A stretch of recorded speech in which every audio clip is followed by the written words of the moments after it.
ಓಂ ಸಾಯಿ ಸದ್ಗುರುವೇ ನಮಃ. 50ನೇ ಅಧ್ಯಾಯ. ಕಾಕಾ ಸಾಹೇಬ ದೀಕ್ಷಿತ, ಶ್ರೀ ಟೆಂಬೆ ಸ್ವಾಮಿ, ಬಲರಾಮ ದುರಂದರ ಇವರ ಅನುಭವಗಳು.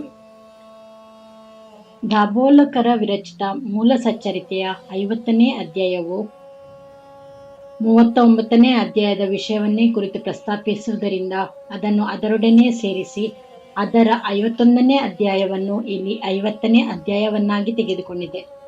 ಶ್ರೀಕೃಷ್ಣನಂತೆ ಗೀತಾಮೃತವನ್ನು ಬೋಧಿಸುತ್ತಾ ಭಕ್ತರ ಪಾಲಕನಾಗಿ ಅವರಿಗೆ ಸರ್ವಶಕ್ತಿಯನ್ನು ದಯಪಾಲಿಸುವ ಕರುಣಾಮಯಿ ಸಾಯಿ ನಿನಗೆ ಜಯತು. ಓ ಸಾಯಿ, ಕೃಪಾದೃಷ್ಟಿಯಿಂದ ನೀನು ನಮ್ಮೆಡೆಗೆ ನೋಡಿ ನಮಗೆ ಆಶೀರ್ವದಿಸು.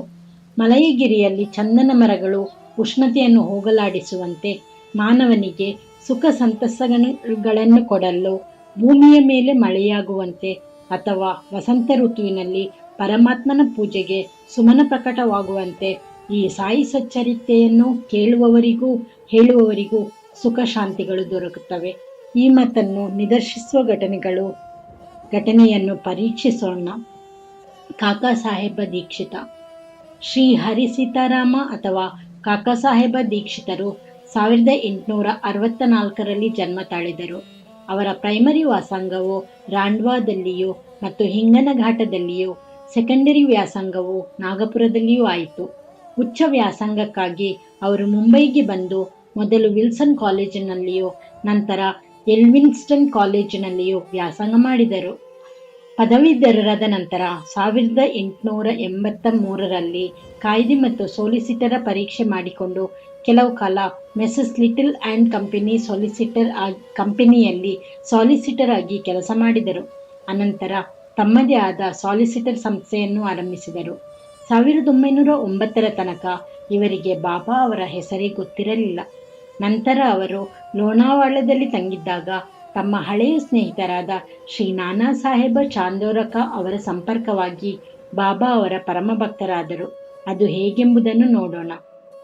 1909ರಲ್ಲಿ ದೀಕ್ಷಿತ ಮತ್ತು ಚಾಂದೋರಕ ಅವರ ಭೇಟಿಯಾಗಿ ಇಬ್ಬರೂ ಮಾತನಾಡುತ್ತಾ ಕುಳಿತರು. ಆಗ ಕಾಕಾ ಅವರು ತಾವು ಲಂಡನ್ನಿನಲ್ಲಿ ರೈಲು ಹತ್ತುವಾಗ ಕಾಲು ಜಾರಿ ಅಪಘಾತ ಹೇಗೆ ಸಂಭವಿಸಿತು ಎಂಬುದನ್ನು ವಿವರಿಸಿದರು. ಎಷ್ಟೋ ಚಿಕಿತ್ಸೆ ಮಾಡಿಸಿದರೂ ಕಾಲು ಸರಿ ಹೋಗಲಿಲ್ಲ ಎಂದು ಹೇಳಿದರು. ಆಗ ನಾನಾ ಅವರು ಕಾಕಾ ಅವರಿಗೆ ಕಾಲು ನೋವು ಗುಣವಾಗಿ ಕುಂಟುವುದು ತಪ್ಪಬೇಕಾಗಿದ್ದರೆ ಶ್ರೀ ಸದ್ಗುರು ಸಾಯಿಬಾಬಾ ಅವರ ದರ್ಶನ ಮಾಡಲು ಸಲಹೆ ಮಾಡಿದರು. ಅವರು ಬಾಬಾ ಅವರ ಬಗ್ಗೆ ಸಮಸ್ತ ವಿಷಯಗಳನ್ನು ತಿಳಿಸಿದರು. ಅವರು, ನನ್ನ ಭಕ್ತರು ಎಷ್ಟೇ ದೂರದಲ್ಲಿರಲಿ, ಸಪ್ತ ಸಮುದ್ರಗಳ ಆಚೆ ಇರಲಿ, ಅವರನ್ನು ಗುಬ್ಬಿಯ ಕಾಲಿಗೆ ಹುಡುಗರು ದಾರ ಕಟ್ಟಿ ಎಳೆದು ತರುವಂತೆ ನಾನು ಅವರನ್ನು ಬರಮಾಡಿಕೊಳ್ಳುತ್ತೇನೆ ಎಂಬ ವಚನವನ್ನು ಹೇಳಿದರು. ಆಗ ಕಾಕಾ ಅವರು ಇದನ್ನು ಕೇಳಿ ಸಂತಸದಿಂದ ಬಾಬಾ ಅವರಲ್ಲಿಗೆ ಹೋಗಿ ಅವರ ದರ್ಶನ ಪಡೆದು, ಈ ಕಾಲಿನ ಕುಂಟುತನ ಗುಣವಾಗದಿದ್ದರೂ ಅಡ್ಡಿಯಿಲ್ಲ, ಆದರೆ ನನ್ನ ಚಪಲ ಬುದ್ಧಿಯನ್ನು ಸ್ಥಿಮಿತಗೊಳಿಸಿ ನನಗೆ ನಿತ್ಯಾನಂದವನ್ನು ದೊರಕಿಸುವಂತೆ ಪ್ರಾರ್ಥಿಸುತ್ತೇನೆ ಎಂದರು. ಇದಾದ ಕೆಲವು ಕಾಲದ ನಂತರ ಕಾಕಾ ಸಾಹೇಬರು ಮುಂಬಯಿಯ ಶಾಸನ ಸಭೆಯ ಸದಸ್ಯತ್ವಕ್ಕೆ ಮತ ಪಡೆಯಲು ಅಹಮದನಗರಕ್ಕೆ ಬಂದು ಸರದಾರ ಕಾಕಾ ಸಾಹೇಬ ಮೇರಿಕರ ಅವರೊಡನೆ ತಂಗಿದ್ದರು. ಆ ಸಮಯಕ್ಕೆ ಸರಿಯಾಗಿ ಕೋಪರಗಾಂವದಲ್ಲಿ ಮಾಮಲೆದಾರರಾಗಿದ್ದ ಕಾಕಾ ಸಾಹೇಬರ ಪುತ್ರ ಶ್ರೀ ಬಾಳಸಾಹೇಬ ಮೇರಿಕರ ಅವರು ಅಲ್ಲಿಗೆ ಬಂದರು. ಚುನಾವಣೆ ಕೆಲಸದ ನಂತರ ಕಾಕಾ ಅವರು ಶಿರ್ಡಿಗೆ ಹೋಗಬೇಕೆಂದು ಯೋಚಿಸಿದ್ದರು. ದೀಕ್ಷಿತರ ಜೊತೆಗೆ ಯಾರನ್ನು ಕಳುಹಿಸಬೇಕೆಂದು ಮೇರಿಕರ ಅವರು ಯೋಚಿಸುತ್ತಿದ್ದರು. ಆಗ ಶಿರ್ಡಿಯಲ್ಲಿ ಆಗಲೇ ಬಾಬಾ ಇವರ ಆಗಮನವನ್ನು ಕಾಯುತ್ತಿದ್ದರು. ಶ್ಯಾಮ ಅವರಿಗೆ ಅಹಮದನಗರಿಂದ ಅವರ ಮಾವನಿಂದ ಅವರ ಪತ್ನಿಗೆ ಅಂದರೆ ಶ್ಯಾಮ ಅವರ ಅತ್ತೆಗೆ ಆರೋಗ್ಯ ತೀರಾ ಹದಗೆಟ್ಟಿದೆ ಎಂದು ತಂತಿ ಬಂದಿತು. ಶ್ಯಾಮ ಅವರು ಕೂಡಲೇ ಬಾಬಾ ಅವರ ಅಪ್ಪಣೆ ಪಡೆದು ಅಹಮದನಗರಕ್ಕೆ ಬಂದು ಅತ್ತೆಯವರನ್ನು ನೋಡಿ ಗುಣಮುಖರಾಗಿದ್ದನ್ನು ಕಂಡು ಸಂತಸಗೊಂಡರು. ನಾನಾ ಸಾಹೇಬ ಪಾಣಸೆ ಮತ್ತು ಅಪ್ಪ ಸಾಹೇಬ ಗದ್ರೆ ಅವರು ಅಹಮದನಗರದಲ್ಲಿ ಆಗ ನಡೆದಿದ್ದ ಕುದುರೆಗಳ ಪ್ರದರ್ಶನಕ್ಕೆ ಹೋಗುವಾಗ ದಾರಿಯಲ್ಲಿ ಶ್ಯಾಮ ಅವರನ್ನು ಸಂಧಿಸಿ ಕಾಕಾ ಸಾಹೇಬ ಮೇರಿಕರ ಅವರ ಮನೆಗೆ ಹೋಗಿ ಶಿರ್ಡಿಗೆ ಹೋಗುವಾಗ ಕಾಕಾ ಸಾಹೇಬ ದೀಕ್ಷಿತರನ್ನು ಕರೆದುಕೊಂಡು ಹೋಗಿ ಎಂದರು. ಸಾಯಂಕಾಲ ಶ್ಯಾಮ ಅವರು ಮೇರಿಕರ ಅವರ ಮನೆಗೆ ಬಂದರು. ಕಾಕಾ ಸಾಹೇಬರ ಪರಿಚಯವಾಯಿತು. ಶ್ಯಾಮ ಮತ್ತು ಕಾಕಾ ಸಾಹೇಬ ದೀಕ್ಷಿತ ಇಬ್ಬರು ರಾತ್ರಿ 10 ಗಂಟೆಗೆ ರೈಲಿನಲ್ಲಿ ಕೋಪರಂಗಾವಕ್ಕೆ ಪ್ರಯಾಣ ಮಾಡಬೇಕೆಂದು ನಿಶ್ಚಯವಾಯಿತು. ಇದಾದ ನಂತರ ಒಂದು ವಿಸ್ಮಯಕಾರಿ ಸಂಗತಿ ನೆರವೇರಿತು. ಬಾಳಸಾಹೇಬರು ಬಾಬಾ ಅವರ ಫೋಟೋಕ್ಕೆ ಹಾಕಿದ ತೆರೆಯನ್ನು ತೆಗೆದು ಕಾಕಾ ದೀಕ್ಷಿತರಿಗೆ ತೋರಿಸಿದರು.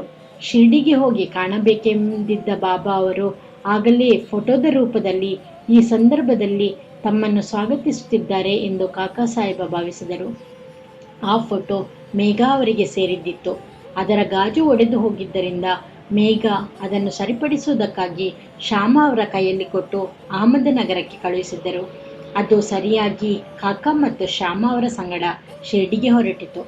10 ಗಂಟೆಗೆ ಮುಂಚಿತವಾಗಿಯೇ ರೈಲ್ವೆ ನಿಲ್ದಾಣ ಸೇರಿ ಟಿಕೆಟು ಪಡೆದಿದ್ದಾಯಿತು. ರೈಲು ಗಾಡಿ ಬಂದಿತು. 2ನೇ ತರಗತಿಯ ಬಂಡಿಯಲ್ಲಿ ಸ್ಥಳವೇ ಇರಲಿಲ್ಲ. ಅದೃಷ್ಟವಶಾತ್ ಆ ರೈಲಿನ ಗಾರ್ಡು ಕಾಕಾ ಸಾಹೇಬರಿಗೆ ಪರಿಚಿತರಾಗಿದ್ದರಿಂದ ಅವರು 1ನೇ ತರಗತಿಯಲ್ಲಿಯೇ ಅವರಿಗೆ ಸ್ಥಳ ದೊರಕಿಸಿಕೊಟ್ಟರು. ಹೀಗೆ ಪ್ರಯಾಣ ಮಾಡಿ ಇಬ್ಬರು ಕೊಪರಂಗಾವದಲ್ಲಿ ಇಳಿದರು. ಅಲ್ಲಿ ಶಿರ್ಡಿಗೆ ಹೋಗಲನುವಾಗಿದ್ದ ನಾನಾ ಸಾಹೇಬರನ್ನು ಕಾಕಾ ಅಕಸ್ಮಾತ್ತಾಗಿ ಸಂಧಿಸಿದರು. ಆಗ ಅವರ ಆನಂದಕ್ಕೆ ಪಾರವೇ ಇರಲಿಲ್ಲ. ಕಾಕಾ ಮತ್ತು ನಾನಾ ಪರಸ್ಪರ ಆಲಿಂಗಿಸಿ ಪವಿತ್ರವಾದ ಗೋದಾವರಿ ತೀರ್ಥದಲ್ಲಿ ಮಿಂದು ಶಿರ್ಡಿಗೆ ಹೊರಟರು. ಅಲ್ಲಿಗೆ ಬಂದ ನಂತರ ಬಾಬಾ ಅವರ ದರ್ಶನ ಪಡೆದರು. ಆ ಕ್ಷಣದಲ್ಲಿಯೇ ಅವರ ಮನಸ್ಸು ಕರಗಿ ನೇತ್ರಗಳಲ್ಲಿ ಆನಂದ ಬಾಷ್ಪ ಉಕ್ಕಿತು.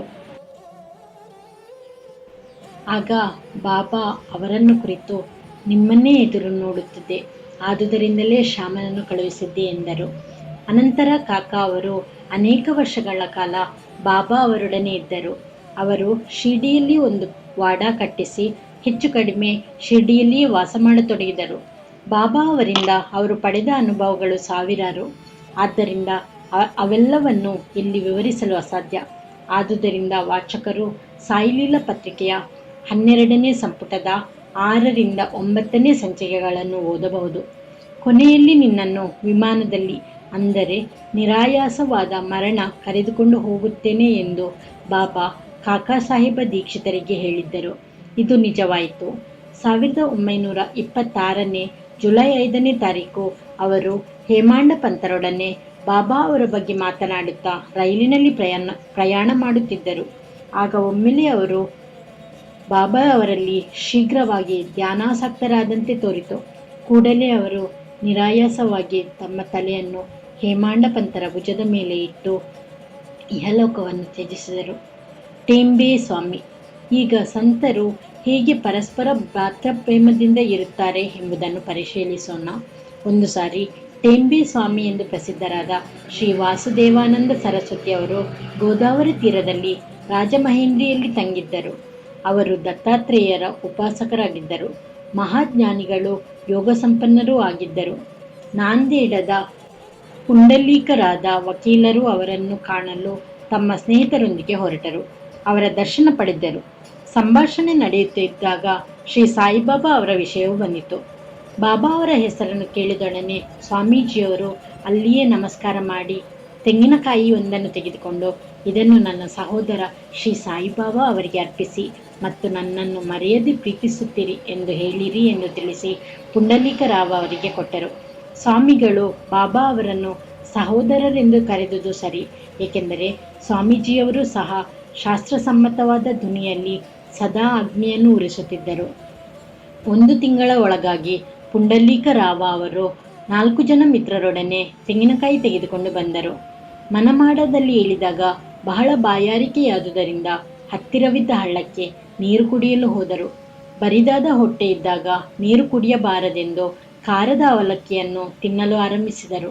ಅದರ ಜೊತೆಗೆ ತೆಂಗಿನಕಾಯಿ ಸೇರಿಸಿ ತಿಂದರೆ ಒಳ್ಳೆಯದೆಂದು ಕೆಲವರು ಹೇಳಿದರು. ಅದರಂತೆ ತೆಂಗಿನಕಾಯಿಯನ್ನು ಒಡೆದು ಚೂರು ಮಾಡಿ ಅವಲಕ್ಕಿಯಲ್ಲಿ ಬೆರೆಸಿದರು. ಈ ತೆಂಗಿನಕಾಯಿಯನ್ನು ಟೇಂಬೆ ಸ್ವಾಮಿಯವರು ಬಾಬಾ ಅವರಿಗೆಂದು ಕೊಟ್ಟಿದ್ದರು. ಶಿರ್ಡಿ ಸಮೀಪಿಸುತ್ತಲೇ ಆ ತೆಂಗಿನಕಾಯಿಯ ನೆನಪಾಯಿತು. ಹೆದರಿಕೆಯಿಂದ ನಡುಗುತ್ತಾ ಬಾಬಾ ಅವರ ಮುಂದೆ ನಿಂತರು. ಈ ಮೊದಲೇ ಬಾಬಾ ಅವರಿಗೆ ಈ ವಿಷಯ ತಿಳಿದಿತ್ತು. ಆದುದರಿಂದ ಕೂಡಲೇ ಅವರು ಪುಂಡಲೀಕರಾವ ಅವರನ್ನು ಕುರಿತು, ನನ್ನ ಬಂಧುವಿನಿಂದ ತಂದ ನನ್ನ ವಸ್ತುವನ್ನು ಕೊಡು ಎಂದರು. ಆಗ ಪುಂಡಲೀಕರಾವ ಅವರು ಬಾಬಾ ಅವರ ಪಾದಗಳನ್ನು ಭದ್ರವಾಗಿ ಹಿಡಿದುಕೊಂಡು ತಮ್ಮ ಅಪರಾಧಕ್ಕೆ ನೊಂದುಕೊಂಡು ಅವರಲ್ಲಿ ಕ್ಷಮೆ ಬೇಡಿದರು. ಅದಕ್ಕೆ ಬದಲಾಗಿ ಬೇರೊಂದು ತೆಂಗಿನಕಾಯಿ ತರುವೆನೆಂದು ಹೇಳಿದರು. ಆದರೆ ಬಾಬಾ ಅವರು ನಿರಾಕರಿಸಿ, ಆ ತೆಂಗಿನಕಾಯಿಯ ಬೆಲೆ ಸಾಮಾನ್ಯವಾದ ತೆಂಗಿನಕಾಯಿಯ ಬೆಲೆಗಿಂತ ಮಿಗಿಲಾದುದು. ಆ ಫಲದ ಯೋಗ್ಯತೆ ಬೇರೆ ಯಾವುದಕ್ಕೂ ಬರಲಾರದು ಎಂದು ಹೇಳಿ ನೀನು ಚಿಂತಿಸಬೇಡ. ಶ್ರೀಫಲ ಮುಟ್ಟಿಸುವ ಕಾರ್ಯ ನನ್ನ ಅಭಿಲಾಷೆಯಂತೆ ನಿನಗೆ ವಹಿಸಲ್ಪಟ್ಟಿತು. ಕೊನೆಗೆ ನೀವು ದಾರಿಯಲ್ಲಿ ಅದನ್ನು ತಿಂದು ಬಿಟ್ಟಿರಿ. ನಿನಗೇಕೆ ಅದರ ಹೊಣೆಗಾರಿಕೆ? ಸತ್ಕರ್ಮವಾಗಲಿ ದುಷ್ಕರ್ಮವಾಗಲಿ ಅದರ ಹೊಣೆ ನಿನಗೆ ಬೇಡ. ಅಹಂಭಾವವನ್ನು ತ್ಯಜಿಸು, ಆಗ ನಿನ್ನ ಪಾರಮಾರ್ಥಿಕ ಪ್ರಗತಿ ತ್ವರಿತಗೊಳ್ಳುತ್ತದೆ ಎಂದರು. ಬಾಳಾರಾಮ ದುರಂದರ.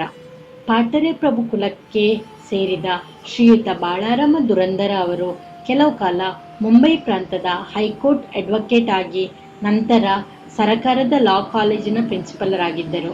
ಅವರದು ಬಹಳ ಧಾರ್ಮಿಕ ಮತ್ತು ಭಗವದ್ಭಕ್ತರ ಕುಟುಂಬ.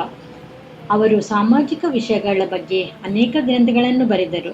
ಅನಂತರ ಅವರು ತಮ್ಮ ಗಮನವನ್ನು ಧಾರ್ಮಿಕ ಮತ್ತು ಪಾರಮಾರ್ಥಿಕ ವಿಷಯಗಳ ಕಡೆಗೆ ಹರಿಸಿದರು. ಭಗವದ್ಗೀತೆಯನ್ನು, ಜ್ಞಾನೇಶ್ವರಿಯನ್ನು, ವೇದಾಂತ ಮತ್ತು ಇನ್ನುಳಿದ ಆಧ್ಯಾತ್ಮಿಕ ಕೃತಿಗಳನ್ನು ಓದಿದರು. ಅವರು ಪಂಢರಪುರದ ವಿಠಲನ ಪರಮ ಭಕ್ತರಾಗಿದ್ದರು. ಸುಮಾರು 1912ರಲ್ಲಿ ಅವರಿಗೆ ಬಾಬಾ ಅವರ ಸಂಪರ್ಕವಾಯಿತು. ಇದಕ್ಕೆ 6 ತಿಂಗಳ ಹಿಂದೆ ಅವರ ಸಹೋದರ ಬಾಬುಲಜಿ ಅವರು ವಾಮನರಾವ ಅವರ ಜೊತೆಗೆ ಶಿರ್ಡಿಗೆ ಹೋಗಿ ಬಾಬಾ ಅವರ ದರ್ಶನ ಪಡೆದಿದ್ದರು. ಅವರು ತಮ್ಮ ಅನುಭವಗಳನ್ನು ಬಾಳಾರಾಮ ಅವರಿಗೂ ಮತ್ತಿತರರಿಗೂ ಹೇಳಿದರು. ಆಗ ಎಲ್ಲರೂ ಬಾಬಾ ಅವರ ದರ್ಶನ ಪಡೆಯಬೇಕೆಂದು ನಿರ್ಧಾರ ಮಾಡಿದರು. ಅವರು ಶಿರ್ಡಿಗೆ ಬರುವುದಕ್ಕೆ ಮುಂಚೆಯೇ ಬಾಬಾ ಅವರು, ಈ ದಿನ ನನ್ನ ದರ್ಬಾರದ ಅನೇಕ ಜನ ಬರುತ್ತಾರೆ ಎಂದು ಹೇಳಿದರು. ದುರಂದರ ಸಹೋದರರು ಇದನ್ನು ಇತರರಿಂದ ಕೇಳಿ ನಮ್ಮ ಆಗಮನವನ್ನು ಅವರಿಗೆ ತಿಳಿಸಿರಲಿಲ್ಲ, ಆದರೂ ಇದು ಅವರಿಗೆ ಹೇಗೆ ಗೊತ್ತಾಯಿತು ಎಂದು ಆಶ್ಚರ್ಯಚಕಿತರಾದರು. ಎಲ್ಲರೂ ಬಾಬಾ ಅವರಿಗೆ ನಮಸ್ಕಾರ ಮಾಡಿ ಕುಳಿತರು. ಆಗ ಬಾಬಾ ಅವರು, ನಾನು ಈ ಹಿಂದೆ ಹೇಳಿದ ನನ್ನ ದರ್ಬಾರದ ಜನ ಇವರೇ ಎಂದು ಹೇಳಿ ದುರಂದರ ಸಹೋದರರನ್ನು ಕುರಿತು, ಈ ಹಿಂದಿನ 60 ಜನ್ಮಗಳಿಂದ ನಾವು ಚಿರಪರಿತರು ಎಂದರು. ಎಲ್ಲರೂ ನಮ್ರತೆಯಿಂದ ಕೈಜೋಡಿಸಿ ಬಾಬಾ ಅವರ ಪಾದಗಳನ್ನು ಎವೆಯಿಕ್ಕದೆ ನೋಡಹತ್ತಿದರು. ಸಾತ್ವಿಕ ಗುಣಗಳಾದ ಕಣ್ಣೀರು, ರೋಮಾಂಚನ, ಗದ್ಗದ ಕಂಠ ಇವುಗಳಿಂದ ಅವರು ಮನಸೊತ್ತು ಆನಂದಭರಿತರಾದರು. ನಂತರ ಅವರು ತಮ್ಮ ನಿವಾಸಕ್ಕೆ ಹೋಗಿ ಊಟ ಮಾಡಿ ಸ್ವಲ್ಪ ಹೊತ್ತು ವಿಶ್ರಮಿಸಿ ಪುನಃ ಮಸೀದಿಗೆ ಬಂದರು. ಬಾಳಾರಾಮ ಅವರು ಬಾಬಾ ಅವರ ಬಳಿಗೆ ಬಂದು ಅವರ ಪಾದ ಸಂವಾದನ ಮಾಡುತ್ತಾ ಕುಳಿತರು. ಹುಕ್ಕಾ ಸೇದುತ್ತಿದ್ದ ಬಾಬಾ ಅವರು ಅದನ್ನು ಬಾಳಾರಾಮ ಅವರಿಗೂ ಸೇದುವಂತೆ ಹೇಳಿದರು. ಬಾಳಾರಾಮರಿಗೆ ಹುಕ್ಕಾ ಸೇದುವ ಅಭ್ಯಾಸವಿರಲಿಲ್ಲ, ಆದರೂ ಅದನ್ನು 1 ಬಾರಿ ಎಳೆದು ನಮ್ರತೆಯಿಂದ ಹಿಂತಿರುಗಿಸಿದರು. ಬಾಳಾರಾಮ 6 ವರ್ಷಗಳಿಂದ ದಮ್ಮಿನಿಂದ ನರಳುತ್ತಿದ್ದರು. ಹುಕ್ಕ ಸೇದಿದಂದಿನಿಂದ ಅವರ ರೋಗ ಪೂರ್ಣವಾಗಿ ಗುಣವಾಯಿತು. ಆದರೆ 6 ವರ್ಷಗಳ ನಂತರ ಪುನಃ ಅವರಿಗೆ ಕೆಮ್ಮು ಬಂದಿತು. ಅಂದೇ ಬಾಬಾ ಅವರು ಮಹಾಸಮಾಧಿ ಹೊಂದಿದ್ದರು. ಈ ದುರಂದರ ಬಂಧುಗಳು ಶಿರ್ಡಿಗೆ ಬಂದ ದಿನ ಗುರುವಾರ. ಅಂದು ಚಾವಡಿ ಮೆರವಣಿಗೆ ಇತ್ತು. ಅದನ್ನು ನೋಡುವ ಸುಯೋಗ ಅವರಿಗೆ ಲಭಿಸಿತು. ಚಾವಡಿಯ ಆರತಿ ಸಮಾರಂಭದಲ್ಲಿ ಬಾಳಾರಾಮ ಅವರು ಬಾಬಾ ಅವರ ವದನಾರವಿಂದದಲ್ಲಿ ಪಾಂಡುರಂಗನ ಪ್ರತಿಭೆ ಕಂಡರು. ಮರುದಿನ ಕಾಕಡ ಆರತಿ ಸಮಾರಂಭದಲ್ಲಿಯೂ ಅದೇ ರೀತಿ ಕಂಡರು. ಬಾಳಾರಾಮ ದುರಂದರ ಅವರು ಮಹಾರಾಷ್ಟ್ರದ ಪ್ರಸಿದ್ಧ ಸಂತರಾದ ಶ್ರೀ ತುಕಾರಾಮ ಅವರ ಜೀವನ ಚರಿತ್ರೆಯನ್ನು ಮರಾಠಿಯಲ್ಲಿ ಬರೆದಿರುತ್ತಾರೆ. ಆದರೆ ಅದರ ಪ್ರಕಟಣೆಯನ್ನು ನೋಡಲು ಅವರು ಜೀವಿಸಿರಲಿಲ್ಲ. ಅನಂತರ 1928ರಲ್ಲಿ ಅವರ ಸಹೋದರರು ಅದನ್ನು ಪ್ರಕಟಿಸಿದರು. ಅದರಲ್ಲಿ ಬಾಳಾರಾಮ ದುರಂದರ ಅವರು ತಮ್ಮ ಅನುಭವವನ್ನು ಉಲ್ಲೇಖಿಸಿದ್ದಾರೆ. ಓಂ ಶ್ರೀ ಸಾಯಿ ಪ್ರಣಾಮ.